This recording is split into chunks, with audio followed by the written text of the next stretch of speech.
Hello and welcome to the January 26, 2025 episode of Nick's News. I am your host, Nick, brought to you by Some Budget Studios. That's right, I'm putting money into this project of ours. We're live every Sunday, and I thank you so much for catching the replay or the live stream on the Facebook page and the YouTube page. That's right, we are simulcasting. Hooray!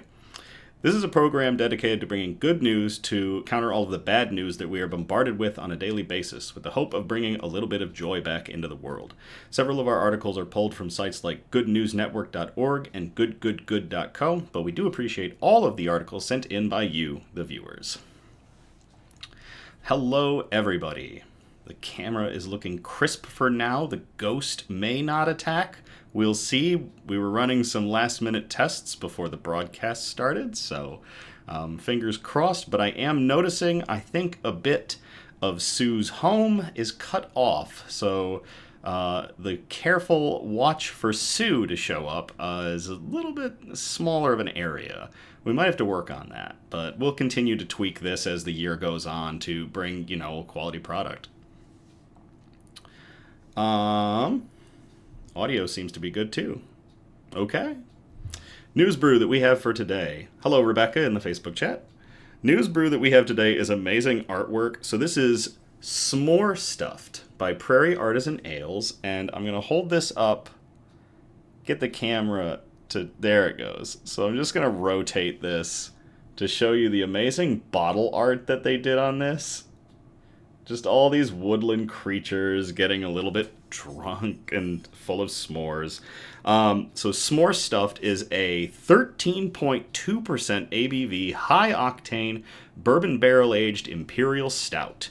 And it is brewed with Oreo cookies, cocoa nibs, vanilla, and toasted marshmallow flavor. Now, hopefully, Prairie Artisan Ales is going to redeem itself for the absolutely terrible pumpkin beer that we had last year. That was a disgusting beer made even worse by the presence of pumpkin. So hopefully they will do better. Now, because it is a big Imperial Stout, the Harpoon Snifter has made its triumphant return. And because we have a bottle, we need the Balisong bottle opener.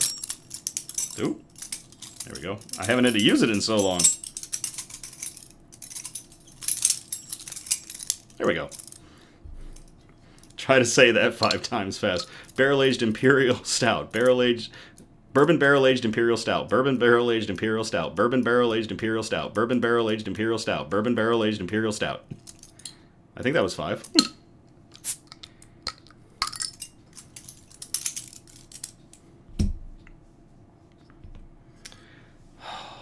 All right, Prairie Artisan Ales, time to deliver.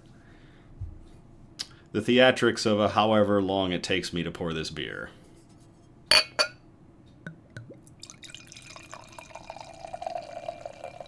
Oh, she thick. Oh, she dark.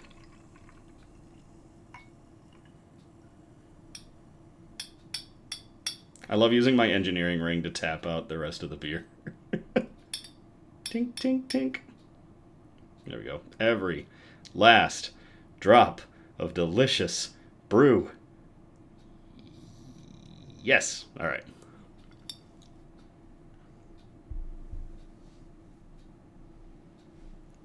Ooh, folks, we might have a winner here.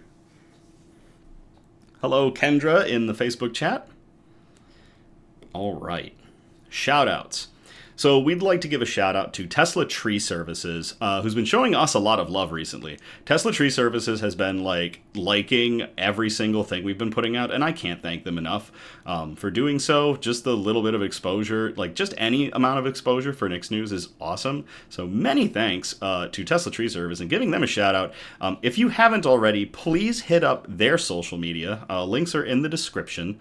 Give them some likes and follows because they save cats from trees. And so far, they're up to 4 cat rescues this year, and we are just getting to the end of January. So hopefully, not too many feline friends stuck in trees, but if they are, Tesla Tree Service is on it. So to Tesla Tree Service, cheers.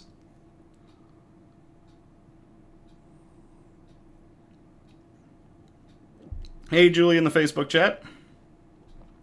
And Ed, too, in the Facebook chat. And apparently Julie may be inebriated. Hey, drunk, be home from LARP. Okay. Well, Julie, I hope you're all right. Second shout out, if you haven't seen it already, we have a new short/reel up on YouTube, our Facebook, and our Instagram page. It details an epic battle that I had last year with a very musically oriented insect. Please check it out if you can. Many thanks to graphics artist Grayson and producer Donna who put it together and surprised me with it. It's a funny little just mashup of all of my battles with the cricket from last year, and it is fantastic. So to graphics artist Grayson, graphics by Ashford, and producer Donna for making it short for us, and to all of you who have checked it out or will check it out, thank you, and cheers.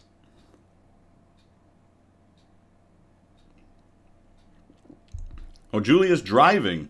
Not drunk, driving. Julie, good. Drive safely. Kendra took a gummy. This is going to be very chill. Last but not least, Michigan, the state that I currently reside in, is celebrating its 180th birthday today. That's right, the Mitten State was founded and granted statehood, well, it was granted statehood on January 26th of 1837. So to Michigan, 188 years. Happy birthday. Didn't think you'd be getting a history lesson with this episode, did you? News quote. Know what sparks the light in you. Then use that light to illuminate the world. I really love this quote. It really shines brightest when you're talking with somebody and you hit that topic that they resonate with and they light up when they talk about it. I absolutely love that expression on a person's face and the way they sound when you hit that moment, when you find their niche and they are excited to talk about something. That's when a person brightens up. If you in your life have not found that yet, do not worry, you will. And when you do, gosh, is it so bright and illuminating when you get to talk about that topic. So that is from, the quote itself is from Oprah Gail Winfrey, who was born Orpah Gail Winfrey. And we know her as the American talk show host of the Oprah Winfrey Show that was on for like 25 years. She's a television producer, an actress, an author, and media proprietor, and has been dubbed the Queen of all media. And again, know what sparks the light in you. Then use that light to illuminate the world. Absolutely beautiful quote to Oprah, the Queen of all media. Cheers.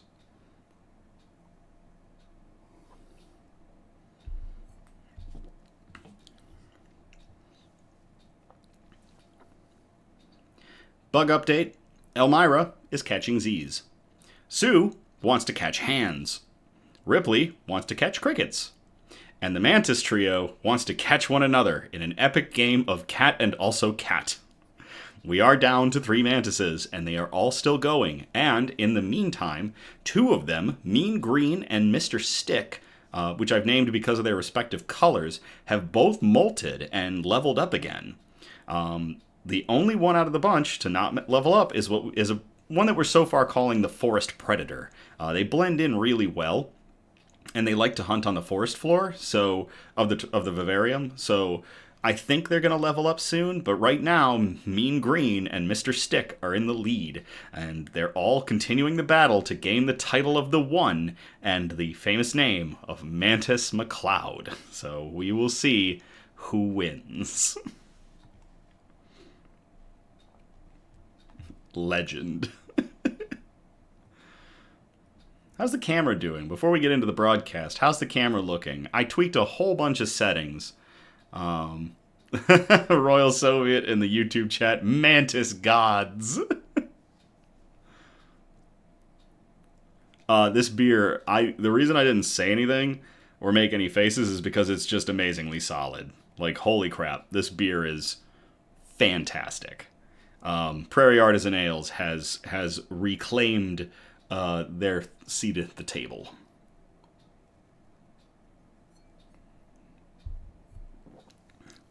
And while I wait for somebody to chat about the camera, that little black dot is steadily moving finally down my nail, so it is going. Cam's looking good. Audio is good from producer Donna. All right, cool. We'll take it. All right, let's get into our good news. Our broadcast is broken up into 4 major categories, and those categories are science and technology, health and medicine, flora and fauna, aka plants and animals, and wholesome notes, the really nice articles that pull at your heartstrings and we like to end on. So, Benjamin in the Facebook chat, there can be only mantis. I love it. So we're going to start off in category 1, science and technology. I called this first one a very bright idea, and it came from Eliza. So Eliza, thank you very much.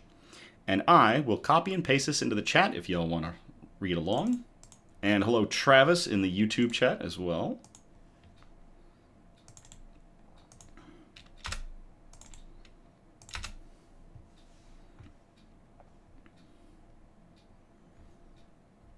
School district uses solar panels to give teachers a $15,000 pay raise.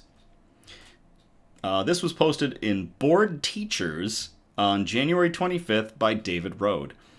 This article hit really close to me because both my mother is a retired elementary school teacher and my brother is an amazing art teacher. My mother and my brother are unbelievable just absolutely amazing in the field of care and teaching children. And so a lot of respect to them. So this article, like we got this, it's a must do. So it has been the problem that has plagued school districts for years and continues to be the largest thorn in the side of educators everywhere. Teachers are underpaid and deserve more money. That is definitely nothing new, but the other side of that argument has also been around for a while. How can we pay teachers more when there's no money in the school budget? It's a fair question that doesn't always have a straightforward answer. Now, however, one school district has come up with a creative way to address the problem using solar panels. Welcome to Batesville, Arkansas, a small town with a 7-school district and a whole lot of ingenuity. About 5 years ago, the district started looking into ways to cut costs, specifically on their energy bills. They started by installing energy-efficient light bulbs and improving the insulation in their schools to keep the heat in. And while those steps helped out a little, their next decision is where the money really started rolling in. The district installed solar panels, 1,400 of them to be exact, in an unused field outside of Batesville High School. Those panels provide most of the electricity powering the district's 7 schools and save them thousands of dollars every month. We're able to lower our monthly bill from around $17,000 a month to around $4,000 a month, said Megan Renahan of the Batesville School District. The school district worked with the local energy company to set the solar panels up, and now, not only do those panels power up the school, but the leftover energy is being sold back to the energy company for a hefty sum. Hefty enough to give teachers in the district a $15,000 a year raise. Yes, you read that sentence correctly, and no, your brain didn't add a zero by mistake. Teachers in Batesville, Arkansas began earning an extra $15,000 a year thanks to those solar panels, which affected their paycheck and entire work life. Batesville had been a poor-paying district in one of the lowest-paying states in America. The schools there were a revolving door of teachers teaching for a few years and leaving for greener pastures. Now it's the highest-paying school district in northern Arkansas and one of the highest-paying districts in the state. Batesville has suddenly become a go-to destination for teachers in the area, which has helped them attract and, more importantly, retain educators, which has helped transform the schools themselves. The schools in the district have become so eco-friendly that they are now designing a renewable energy curriculum that ties in with the Green Initiative throughout the district so the students can learn about how it works and hopefully help spread the word about the advantages of solar and other forms of energy. One would think news like this would spread like wildfire across the globe and motivate other districts to make similar changes. Cutting energy costs and having enough leftover money to make teachers happy? It sounds like a win-win. Sadly, a deep dive on the internet reveals no other districts working on it or even thinking about it. Part of the reason may be the cost of installing all those solar panels or finding a place to put them. Either way, teachers that don't work in Batesville, Arkansas can only hope that maybe their school district will one day come up with a similar brilliant idea to add a little green to their energy and their bank account. To the Batesville, Arkansas school district for installing a very large number of 1,400 solar panels and being able to pay back to the electric company enough to raise their teachers' salaries by $15,000 a year, and to Eliza for sending in that article. Cheers.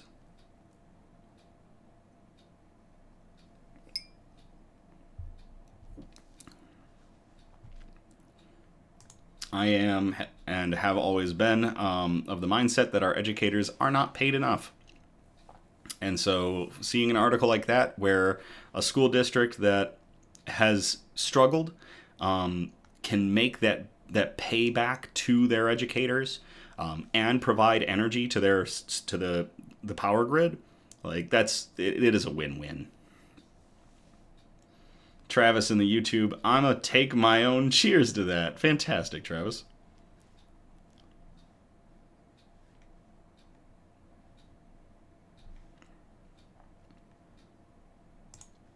I call this next one, Ugly Sweaters Get a Second Chance. And I will copy and paste this into the chat if y'all want to read along.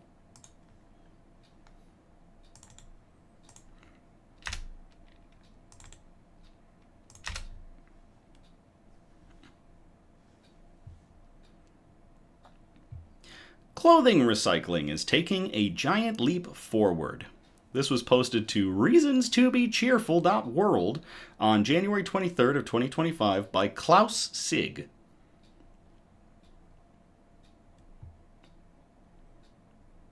In a distribution warehouse in the port of Sundsvall, about 4 hours' drive from Stockholm, a quiet revolution in recycling is unfolding. At its nearby plant, the Swedish company Circulose processes old textiles and fabric to produce a material that can be used to manufacture brand new clothing, a new frontier for the industry.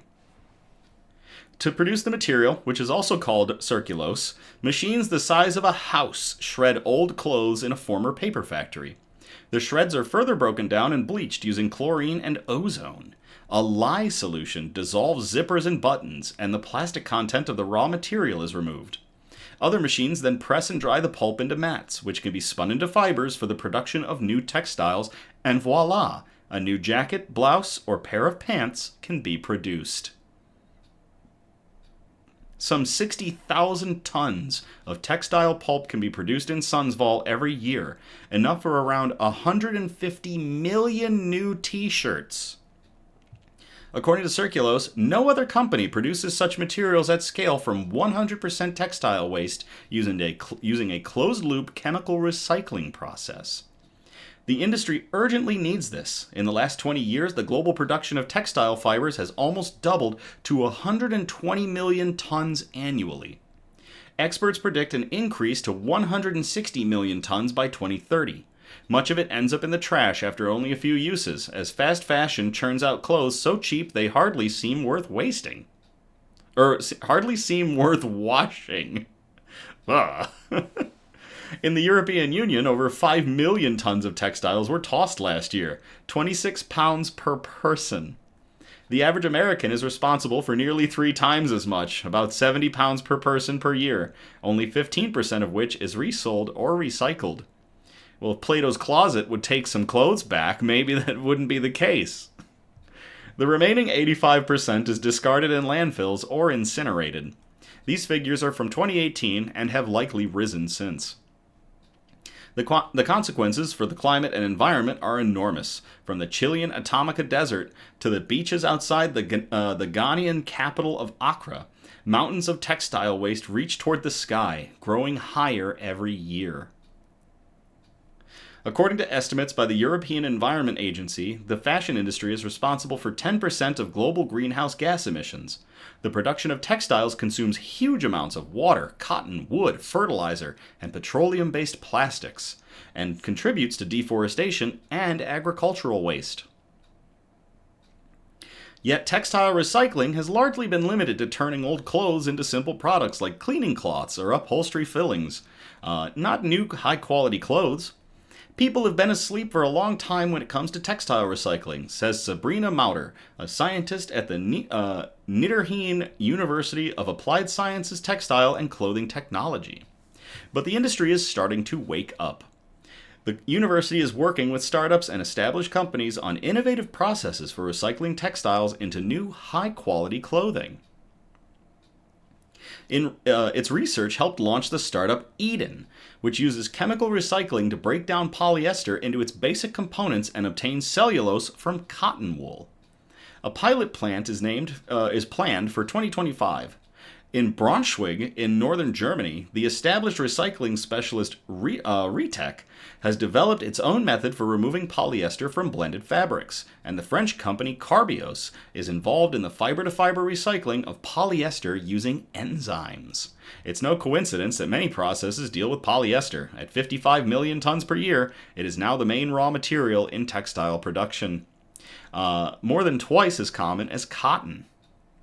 There are basically two processes for recycling textiles, mechanical and chemical. Mechanical separation can work, but the process damages and shortens textile fibers.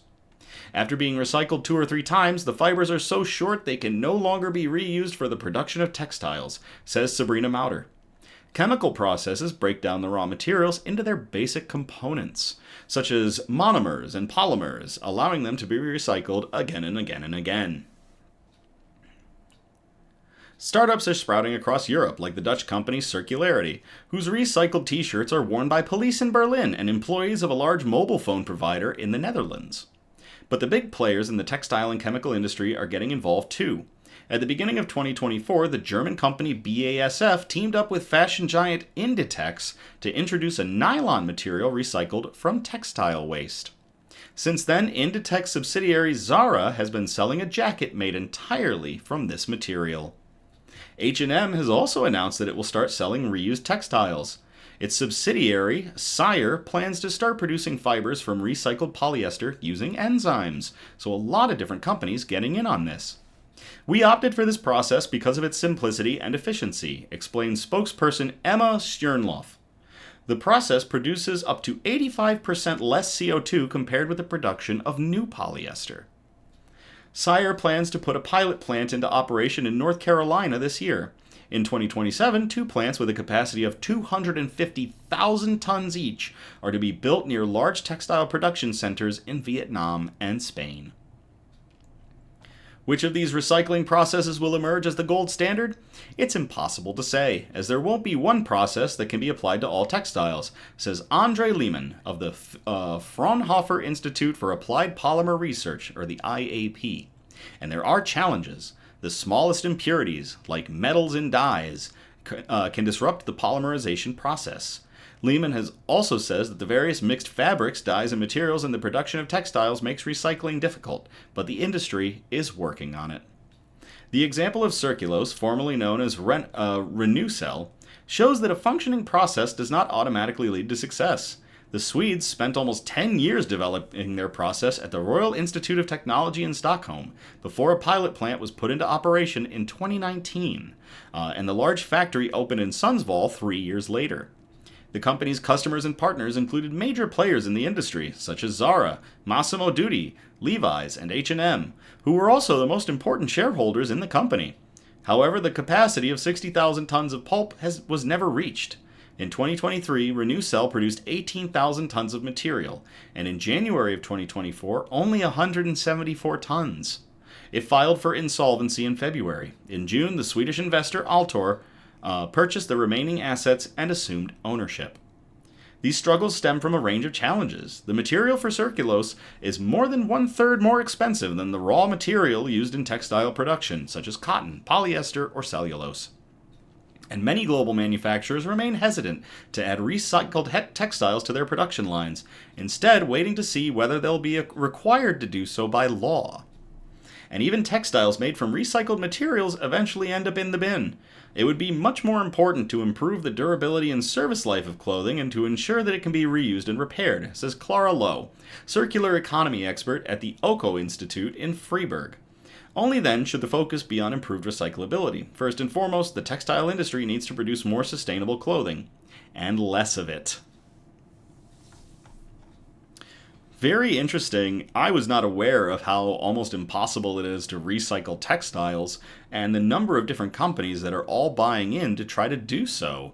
It's really cool to keep all this material out of landfills and waste and basically just reduce, reuse, recycle. So to, what's the company? To Circulose and all the other companies getting involved in recycling textiles. Cheers.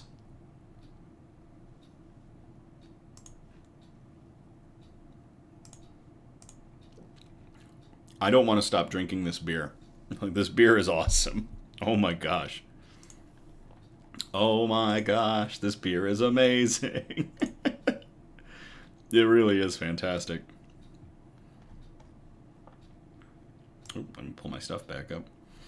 All right, so that's going to get us out of Category 1, Science and Technology. We're going to move into Category 2, Health and Medicine. We've got one article in here, and it is Cancer. Fuck cancer. And I will copy and paste this into the chat if y'all want to read along.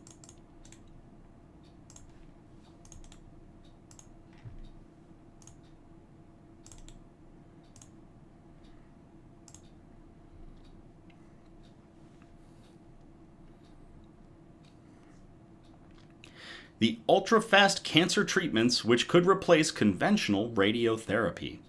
This was posted to the BBC website on the 21st of January by David Cox. A pioneering new treatment promises to tackle a wider range of cancers with fewer side effects than conventional radiotherapy. It also takes less than a second. In a series of vast underground caverns on the outskirts of Geneva, Switzerland, experiments are taking place which may one day lead to a new generation of radiotherapy machines. The hope is that these devices could make it possible to cure complex brain tumors, eliminate cancers that have metastasized to distant organs, and generally limit the toll which cancer treatment exerts on the human body. The home of these experiments is the European Laboratory for Particle Physics, also known as CERN. Best known to the world as the particle physics hub that developed the Large Hadron Collider, a 27-kilometer or 16.7-mile, for folks who have landed folks on the moon, long ring of superconducting magnets capable of accelerating particles to near light speed. Arguably, CERN's crowning achievement was the 2012 discovery of the Higgs boson, the so-called God particle, which gives other particles their mass, and in doing so lays the foundation for everything that exists in the universe. But in recent years, the center's unique expertise in accelerating high-energy particles has found a new niche, the world of cancer radiotherapy.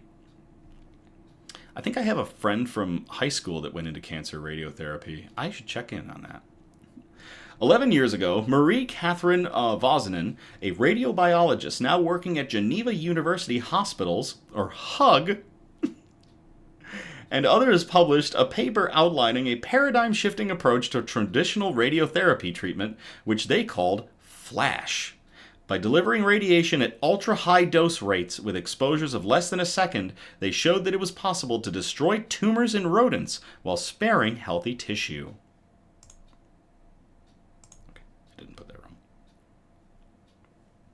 Its impact was immediate. International experts described it as a seminal breakthrough, and it galvanized fellow radiobiologists around the world to conduct their own experiments using the FLASH approach to treat a wide variety of tumors in rodents, household pets, and now, humans. The FLASH concept resonated as it addressed some of the long-standing limitations of radiotherapy, one of the most common cancer therapies which 2/3 of all cancer patients will receive at some point in their treatment journey. Typically delivered through administering a beam of X-rays or other particles over the course of 2 to 5 minutes, the total dose is usually spread across dozens of individual treatment sessions over up to 8 weeks to make it more tolerable for the patient.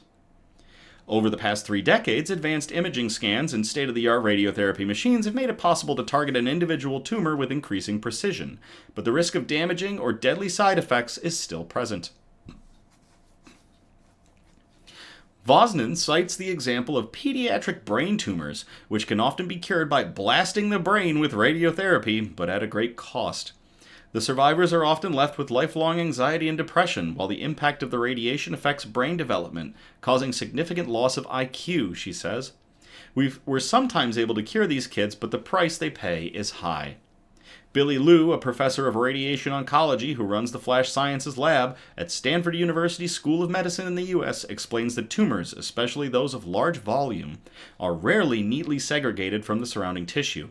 This means it's often next to impossible to avoid harming healthy cells, so oncologists are often unable to use use as high a dose as they would like, says Liu. Sorry, that article has a little bit truncated sentencing. Cancer specialists have long believed that being able to boost the radiation dose would greatly enhance their ability to cure patients with difficult-to-treat cancers, according to Vosnin. For example, research has previously indicated that being able to increase the radiation dose in lung cancer patients with tumors that have metastasized to the brain could improve survival. In recent years, animal studies have repeatedly shown that flash makes it possible to markedly increase the amount of radiation delivered to the body while minimizing the impact that it has on surrounding healthy tissue. In one experiment, healthy lab mice which were given 2 rounds of radiation via flash did not develop the typical side effects which would be expected during the second round. In another study, animals treated with flash for head and neck cancers experienced fewer side effects, such as reduced saliva production or difficulty swallowing. Liu is cautiously optimistic that going forwards, such benefits may also translate to human patients. Flash produces less normal tissue injury than conventional irradiation without compromising anti-tumor efficacy, which would be game-changing, he says. An additional hope is that this could then reduce the risk of secondary cancers, resulting from radiation-induced damage later in life, although it is still too early to know if this will be the case. Now, increasing numbers of human trials are beginning to take place around the world. Cincinnati Children's Hospital in Ohio, USA, is planning an early-stage trial in children with metastatic cancer that has spread to their chest bones. Meanwhile, oncologists at Lausanne University Hospital in Switzerland are conducting a Phase 2 trial, where the details are finessed, including the optimum dose, how effective the treatment is, and if there are any side effects for patients with localized skin cancer. But the next phase of research is not only about testing whether flash works in people, it's also about identifying which kind of radiation is the best one to use. From carbon ions to protons and electrons, there are many ways of delivering radiotherapy, each with different applications and challenges. One of the most precise forms of radiotherapy is hadron therapy, delivered with carbon ions. But there are only 14 facilities which can deliver this in the entire world, each one costing an estimated $150 million. Jeez. Currently, this therapy is delivered using a conventional dosing regime in which the radiation is delivered over several minutes. However, with the flash protocol, the ions would be delivered in less than a second. High-energy electrons can be used to treat superficial tumors in the skin, says Andre Dante Durham Favor. Jeez, these names. A radiation oncologist at Hug. Photons, i.e. X-rays or protons, a type of subatomic particle, can be used to treat deeper tumors, while we save carbon ions and helium particles for very specialized cases, as it's only very, very big clinical centers that can offer that type of treatment. The particle accelerator needed to administer carbon ion radiotherapy is the size of a building. Hey, Caitlin in the Facebook chat.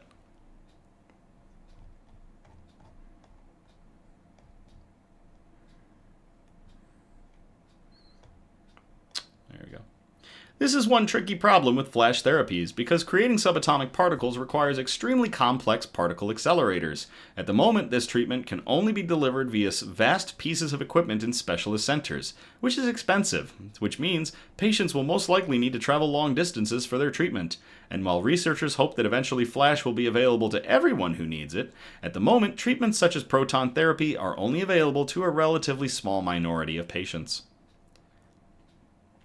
Let's see if we can find something good to continue with, because this article is huge, but a lot of it is just about, it gets into the particulars of radiotherapy. Middle grounds, X-ray flash machines.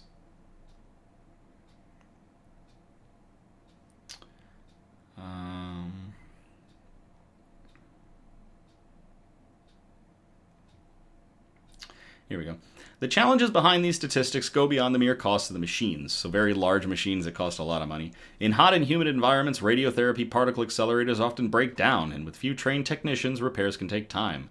As a result, the International Cancer Expert Corps, or the ICEC, have launched an initiative called Project Stella, in partnership with CERN and several UK universities, which aims to develop next-generation accelerators with integrated software that can predict faults in advance and streamline maintenance, enabling countries to make the best use of the machines they have by minimizing the downtime.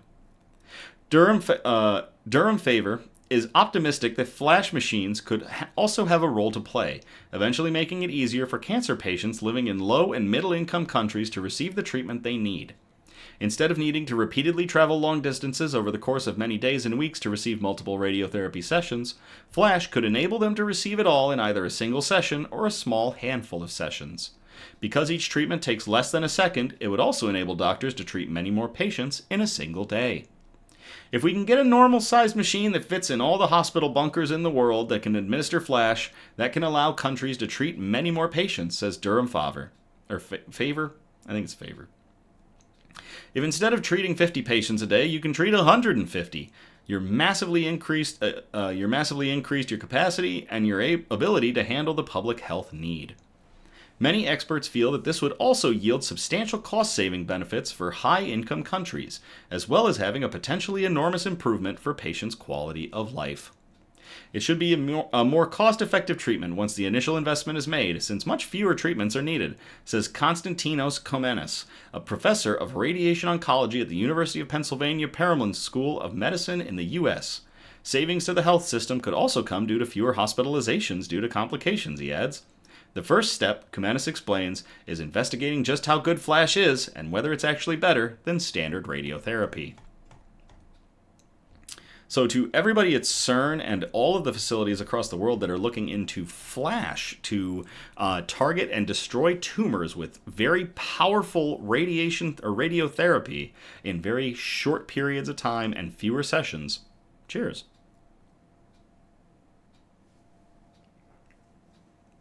I think I just saw a little fly buzzing around.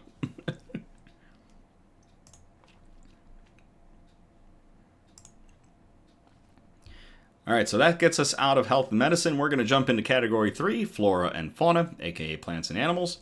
And this one was sent in by Eliza. So Eliza, thank you very much. I will copy and paste this into the chat if y'all want to read along.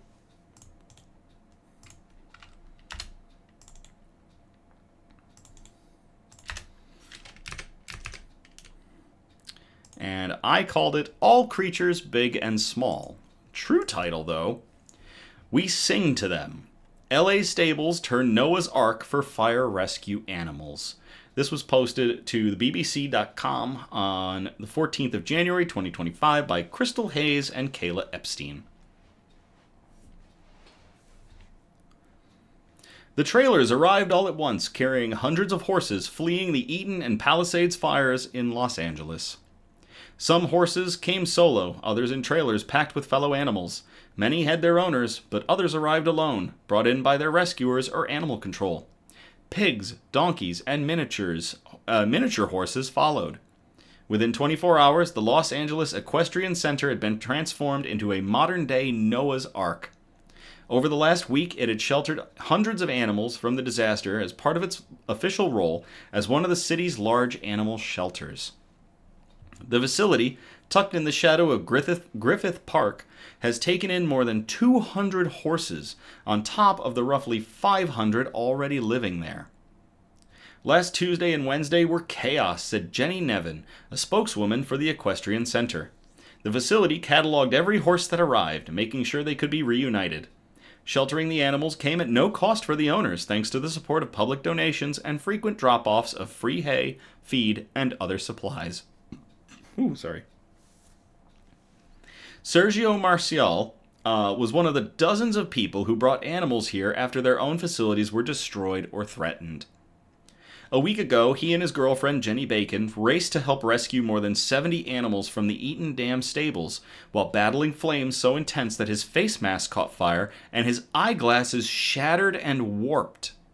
His efforts landed him in the hospital. His lungs and throat burned after inhaling the torched air.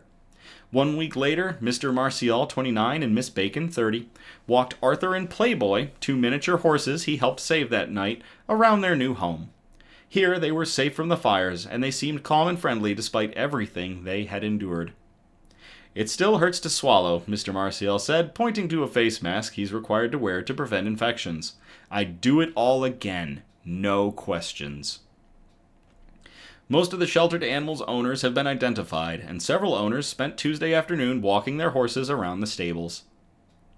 Dozens of volunteers cared for the other animals staying at the center. Some had become local celebrities. 2 donkeys, Morris and Mika, frequently poked their heads out of their stables to demand attention. They had fled down the mountain with their owner as the Palisades fire drew near, and were reunited because he had spray-painted his number onto their sides. Producer Donna in the Facebook chat, not all heroes wear capes. This definitely could have been a not all heroes wear capes article. They'd love for you to sing to them, said volunteer Lucina Herrera. We've all just been adopting them and taking care of them. But a handful of animals still had not been claimed. A miniature horse named Izzy had still not found her owner a week after the fires. The volunteers had collectively adopted her until she could find a new permanent home. And there is an adorable picture of Izzy, the mini horse. Hey, Chris in the Facebook chat. So many volunteers showed up to help animals that the staff had to turn some away, Miss Nevin said. Between 50 to 100 volunteers now raked stalls, fed the animals, fluffed hay, and serenaded Morris and Mika when they grew antsy. Watching owners reunite with their horses was one of the most valuable experiences for volunteers, said London Scott, founder of the local Cali Cowboy Club. It's a really beautiful process to go through, Miss Scott said. To be able to see that at first hand and know that you had a small part in someone having a little peace of mind in a tragic moment in time. Those here describe a deep bond to their animals and say the farms that burned down are a place of peace in this bustling metropolitan area. They are my safe place, Catherine Armenta, 42, said. It's like a bond, a connection that I don't really have with anything else on this planet. Many of those here don't know what happens next, whether they might take their animals after the chaos of the ongoing fires burning around the Los Angeles region ends. Hi, Caucasian Sasquatch in the YouTube chat. I haven't been able to even process any of this. There's 40 horses to take care of, Miss Bacon said. When everything is said and done, I think we're all going to go get margaritas and just have a good cry. That is crazy. Just its own little Noah's Ark. To everybody at the Los Angeles Equestrian Center for taking in so many animals that have been displaced by the Los Angeles fires, and to Eliza for sending in that article. Cheers.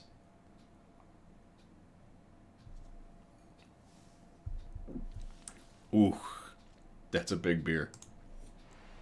Wow.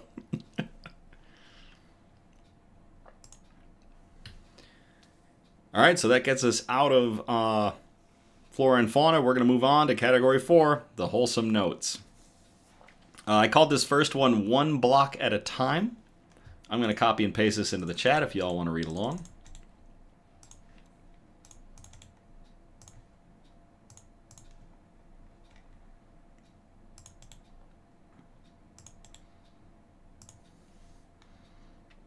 Chris in the Facebook chat is still taking up space and air. Chris, that's a great thing. Robotics team from Hamilton Children's Hospital wins big at Provincial Lego League Championship. This was posted to the CBC on, what day? January 23rd of 2025 by Aura Carreña Rosas.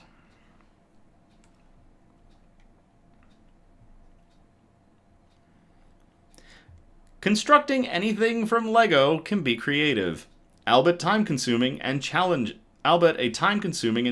project. I think I've got some Legos up and about in this room. Obviously, one of the biggest ones. Oh, it's over that shoulder. So this right here is a Lego Mantis that I believe Donna sent me.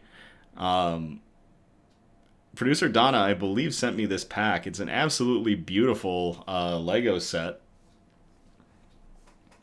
And I love that thing. And there's a ton of other Legos out in my living room, so I might have to like take pictures one of these days of all of them and post them. I did a live stream of building the ISS, the International Space Station Lego set, so the 3-bug pack, yep, and the other 2 bugs are out in the living room, so back to the article. For this group of young people at a Hamilton rehab hospital, building a robot from the famous interlocking plastic blocks was also a labor of love that landed them several trophies, made of Lego, of course. The 7-member team from Ron Joyce Children's Healthcare called themselves the Hammerheads.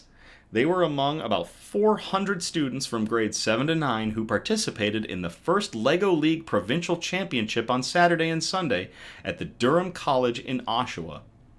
The Hammerheads are the only participants from a children's hospital who've competed in a Lego robotics competition in North America. They did exceptional. Everyone's extremely proud of them right now, said Mike Barub, a volunteer robotics coach at Ron Joyce. These are really good.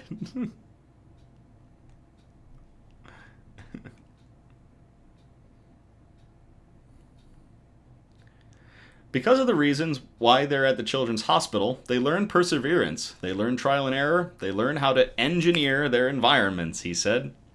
They understand that if we just try a little bit harder, push a little bit harder, we can succeed. And that's what really stands out for these kids at these competitions. For team member Oliver Knight, the trial and error is one of his favorite parts of being in the group. When I come to practices, I have a sense of community, and my friends are here. So it's like we're screwing up, we're messing up together, we're laughing and enjoying everything, he told CBC Radio's Fresh Air show before their Sunday competition. Ooh. The participating groups were tasked with creating a Lego robot that could attempt to solve real-world problems, according to the event's website. Mattis Santos, one of the Hammerhead's youth mentors, said there's a map and there are Lego structures and your robot has to interact with them in certain ways to get points. Maybe you flick a lever, or maybe there's something on the structure that you have to move, and that process is called a mission, he said. The robots have 2 minutes and 30 seconds to complete as many missions as possible, said Santos. I absolutely love this. One of the courses that I took, when I was getting my engineering degree, we had to build a robot that had to go and collect ping pong balls and navigate across different obstacles and also watch out for other robots. And ours started to do pretty well, but then it started getting bullied. So we had a backup code that was basically Operation BattleBot. And we decided in the last heat of the competition, we weren't going to get much further. So we just put it into BattleBot mode and watched it wreak havoc. So, just good stuff. Barub said it took him, the Hammerheads, and another coach 4 to 5 months of working around 5 hours every week to complete the robot, so winning has been amazing for them. The fact that they put so much time and effort into it, and they get this amazing reward at the end of the season, validates everything for them. The competition has 3 main categories: robot performance, robot design, and innovation projects, as well as other minor categories. The Hammerheads finished second for robot performance and another category, engineering excellence, which rewards their robot performance score. Ooh, it rewards them. Cool. But they came in first in the Allegiance Challenge, where they paired with another team to try to get the most amount of points, and Barub received the award for Coach of the Year.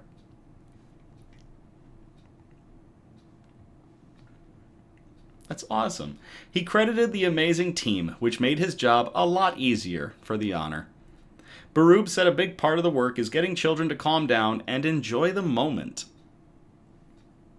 Barub, who has a daughter at Ron Joyce, has been a volunteer with the team for 7 years. It was actually the kids that just kept on pushing us that they really want to do competitions, and that's how we ended up here, he said about the event in Oshawa.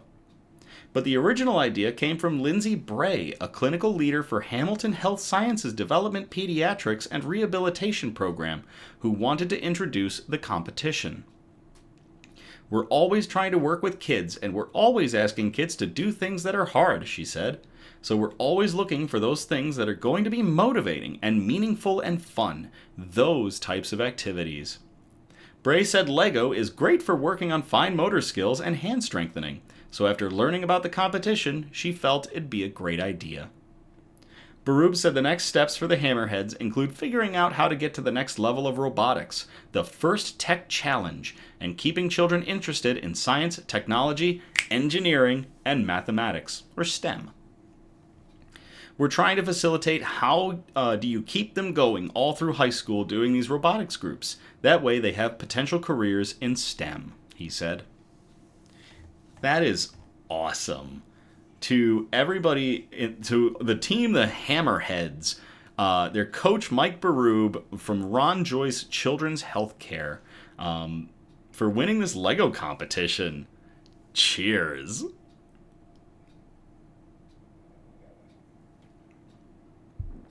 Producer Donna in the YouTube chat says, new challenge, Royal Soviet bot versus Nix bot. Royal Soviet, are you building a robot? Are you building a robot? Do I have to put my BattleBot back together? I don't like to... I think I still have all the code from it, too. I think I still have the code on a flash drive. I gotta find my school flash drive. I'm pretty sure all the code for that BattleBot is on it, and I just have to rebuild it. It was a 6-wheeled nightmare. Like, it was a small tank. We built it out of a steel frame. It hit the weight limit, and it was a monster. Engineer versus engineer. Soviet and I are going to put bots up against one another.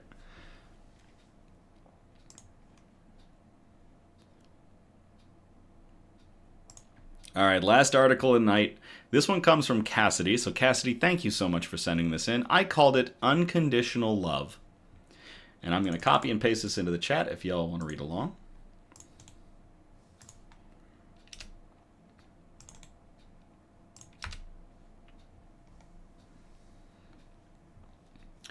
New pay-what-you-can restaurant opening in Muskegon. So I live, as stated at the beginning of this episode, I live in the state of Michigan. Muskegon, Michigan, I actually had a house, the first house I've ever owned was over in Muskegon, Michigan. And so it's pretty close to home for me, too. I'm still pretty close to Muskegon, and I know a lot of our viewers are in the Muskegon area. And so this is a really cool addition, and I hope that more of this idea spreads, because reading through this article, it's a crazy good idea, effectively. So this was posted to Wood TV 8, which is a local news channel. It was posted on January 22nd of 2025 by Madeline Bursma. At the end of the meal at a new restaurant coming to Muskegon, guests will be presented with a bill with 3 options. Pay what you can, even if that's nothing. Pay what you'd pay at a typical restaurant, or pay a little bit more to help your neighbors in need. The Love Cafe is a breakfast and lunch spot set to open in March at 557 West Western Avenue in downtown Muskegon. It will offer a unique pay-what-you-can model, alongside a job skills training program for back-of-house workers. As guests come into our restaurant, they'll see that it's a space that's for everybody. Mike Miller, the executive director of Love Inc. of Muskegon County, said, "It's a space for people in need, but it's also a space for people with plenty." Love Inc., in the name of Christ, is an organization that has been serving Muskegon County for more than 4 decades. It has several volunteer-led initiatives, including a wheelchair ramp building program, a resale shop, and a ministry that repairs or gives away appliances. It has close to 200 volunteers, with a main focus on connecting and mobilizing local churches to help them effectively serve the community. Our whole mission is to mobilize churches so we get churches and we get them all working together in the same direction, Miller said. In today's world, there's plenty of complaints about churches and divisions in churches, just like there is division everywhere. But it's amazing how the churches in Muskegon come together in a way that is unified and incredible for our neighbors in need. Miller first got the idea for the Love Cafe a couple of years ago, but he wasn't sure if it could work. Last winter, he got the chance to fly down to Fort Worth, Texas to check out the Pay What You Can Taste Project. That trip showed him that the concept could actually work, he said. Soon after, he met with the Love Inc. board of directors to go over the idea and present a business plan. After he explained how it would work, the team started praying for someone to lead the restaurant. While they were looking for a leader, one of Love Inc.'s volunteers, Chef Eric Cockrum, asked to meet with Miller to discuss an idea he had. While at the meeting, Cockrum, who did not know about the Love Cafe idea, asked Miller if he could pick his brain about starting a food-centered nonprofit with a job skills training program. My jaw hit the floor, Miller recalled. I couldn't believe that Cockrum was already moving in that direction, and he had no idea that we were thinking on those things. I told him about the idea, Miller continued. We were in the middle of a restaurant, and he just started weeping. That we were moving forward in that direction, that he was moving in that direction in such an innovative way, and so he joined on. Cockrum will lead the Love Cafe and its job skills training program, teaching kitchen skills and offering certifications. We're taking the risk of taking people maybe with a record, maybe with no relevant experience, and we're going to train them up, Miller explained. We'll pay them as we train them, and then we're going to see them on their way, right to profitable, livable wages and success. So we're really looking forward to that. He explained that the goal is to build a reputation so that those who have the program on their resume will jump to the top of the list of candidates when they apply for roles in Muskegon's hospitality industry. While those in the job skills training program will be paid, the hosts, servers, dishwashers, and bussers will be volunteers. Those interested in signing up to volunteer at the Love Cafe can do so on Love Inc.'s website. It's incredible how volunteers can be entrusted with mission-critical things, Miller said. They step up to that challenge and generosity with their talent and just do amazing things. Everyone will be welcome to come into the Love Cafe for a good meal. It will run like any other restaurant. Guests will be sat by a host, have a server, and order food off the menu. After finishing the meal, they'll receive a bill with instructions about how it works. Each item will have a blank space next to it, where guests can write in how much they'd like to pay. Miller is confident it will be a success, as he says Muskegon is a generous community. The Love Cafe will also have multiple sources of revenue, including donations and the funds coming in from renting the space out in the evenings. So far, the response from donors has been incredible, Miller said. Through the Love Cafe, Love Inc. hopes to offer a space where anyone can come in and eat with dignity. Love Inc. believes very strongly in treating people with dignity. We think that because people were created by God, they have inherent dignity and that they should be treated with respect, Miller said. He said there's dignity that comes with being served in a restaurant, a space designed to serve food. While he said soup kitchens are great, they often don't offer choices and are in spaces not designed to serve food. We have a restaurant and the dignity of choice and exceptional service, because people should be treated with respect, all people of all beliefs, all people of every diversity that exists, he said. We hope that you'll come and visit. It's not a space for everyone if only people who are in need are there. We want the dignity of those folks sitting at the same table or in the same room as people that have plenty. And I know come March, if that is their plan to open up in March of this year, I'm just double checking the article to find out where, March opens in March. I am going to swing out to the Love Cafe to have either some breakfast or lunch and pay what I can pay. So that is an awesome setup, awesome plan. To Love Inc. for kicking off the Love Cafe, a project where you pay what you can And if that's not anything at the time, then you don't pay, and others can pay more based on what they can pay. And to Cassidy for sending in that article, cheers.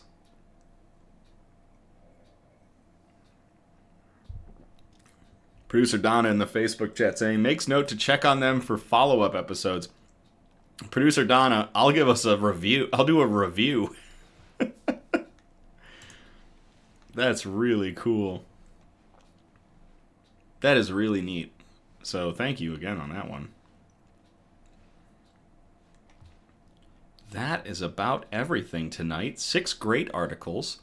Thank you again so much for tuning in or catching the replay on the Nix News Facebook page or the YouTube page. Again, we're live every Sunday, and our next episode is going to be on February 2nd of 2025. I encourage participation, so if you feel inclined, please, by all means, you can post suggestions for news brews, for shout-outs, for news quotes, and especially for good news articles that you find that we can present on future episodes. If possible, I do appreciate a variety of articles spread out across our major categories, and those categories, again, are science and technology, health and medicine, flora and fauna, aka plants and animals, and wholesome notes. Those really nice articles we like to end on. If it is a Facebook article, please pull the link of the news article and send that to us. Do not send us the Facebook article. Due to Facebook's change of policy, where they are not fact-checking anymore, we will not be accepting things that are simply Facebook. If it's got an article linked, grab that link and send that link to us. We really appreciate it, and we thank you very much for that. Chris in the Facebook chat, John Bon Jovi had something similar in Jersey. I have to check that out. That sounds cool. You can message us on our Facebook or our Instagram, or email us at somebudgetstudios@gmail.com. Feel free to like, subscribe, or comment on our Facebook and YouTube videos and our Instagram posts to get the good news and joy out into the algorithm. I'm never going to tell you to do anything, but I can't tell you how much I appreciate everything that y'all have done, every like, every comment, every subscription between both platforms, or all 3 platforms, has been amazing, has been doing great things to get the good news out there. We're monitoring our email, we're monitoring our ways to get a hold of us. I love everything y'all send in, and I can't thank you all enough for the support. 2025, we're 1 month in. It's been an amazing month, and we continue to grow thanks to all of you. So thank you. As always, again, thank you again. I love you all. Have a great night, and I will play us out.